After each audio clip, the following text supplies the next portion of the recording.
Егер бізге жұмыс пен уақытқа сәл күрделілік есеп берілсе, мысалы, бірінші адам белгілі бір жұмысты 6 күнде жасап бітіреді. Ал екінші адам дәл сол жұмысты 9 күнде жасап бітіреді. Ал үшінші адам дәл сол жұмысты 12 күнде жасап бітіреді.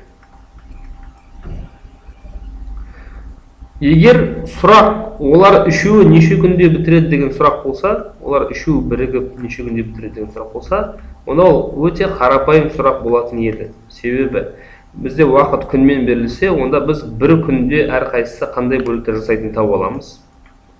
Бір күнде, бір күннің ішінде бірінші адам барлық жұмысты 6 күнде бітірсе, онда ол бірінші адам бір күнде жұмыстың 6-тан 1 бөлігін орындайды. Яғни, егер біз бір толық жұмысты алатын болсақ, ондай бір жұмысты, соны егер 6 бөлікке бөліп тастасақ, 6 бөлікке, соның бір 6-тан 1 бөлігін бір күнде орындайды екен бірінші адамның өзі. Себебі барлық жұмысты 6 күнде бітірсе, жұмыс әрқашан бір бөлік, кез келген жұмыс әрқашан бір бөлік, қандай үлкен, қандай кіші болсын, кез келген жұмыс әрқашан бір бөлік. Сол бірден 6-ға бөлеміз барлық уақытына, барлық жұмысты бітіретін уақытқа. Сол кезде 6-тан 1 бөлік шығады. Ол бірінші адам бір күнде жасайтын бөлігі. Екінші адам барлық жұмысты 9 күнде орындаса, онда ол бір күнде жұмыстың 9-дан 1 бөлігін бітіретін еді. Яғни бір бөлікті 9-ға бөліп тастасақ, соның біреуін ғана орындайтын еді. Үшінші адам барлық жұмысты 12 күнде бітірсе, онда ол бір күнде жұмыстың 12-ден 1 бөлігін орындайтын еді. Олар бірігіп деген сөз, олардың бір күнде орындайтын бөліктерін қосамыз деген сөз.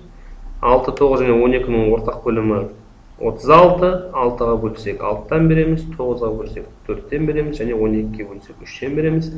6-ға 4 қоссақ 10, қосамыз 3, 13. 36-тан 13 бөлік. Үшеуінің бір күнде орындайтын бөлігі 36-тан 13 болады. Ал неше күнде жұмысты бітіреді десе, онда 36-тан 13-дің орнына қосып, 13-ін 36 күнде жұмысты бітіреді деп айтатын еді. Енді біздің сұрақ былай болсын. Олар үшеуі неше күнде жұмысты бітіреді емес, олар үшеуі 2 күн ғана бірге істеді. Яғни 2 күн бойы олар қатардан бірге жұмыс істеді. Сосын бірінші адам кетіп қалды, екінші адам кетіп қалды, үшінші адам кетіп қалды, тек қана екінші адамның жалғыз өзі қалды. Олай болса, екінші адам қалған жұмысты неше күнде бітіреді? Екінші адам қалған жұмысты, әрине қалған жұмыс, олар 2 күннің ішінде жұмыстың белгілі бір жұмысын бөлігін орындады. Олар үшеуі 2 күн жұмыс істеді. Олар үшеуі бір күнде 36-тан 13 бөлігін бітірсе, олар бір күнде 36-тан 13 бөлік бітірсе, онда олар 2 күнде, мына 36-тан 13-ті 2-ге көбейте салам.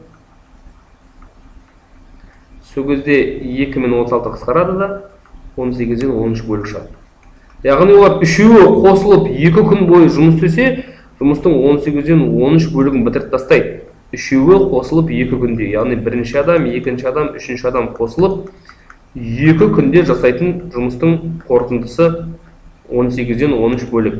Яғни олар үшеуі қосыла отырып 18-ден 13 бөлікті аяқтап тастайды 2 күнде.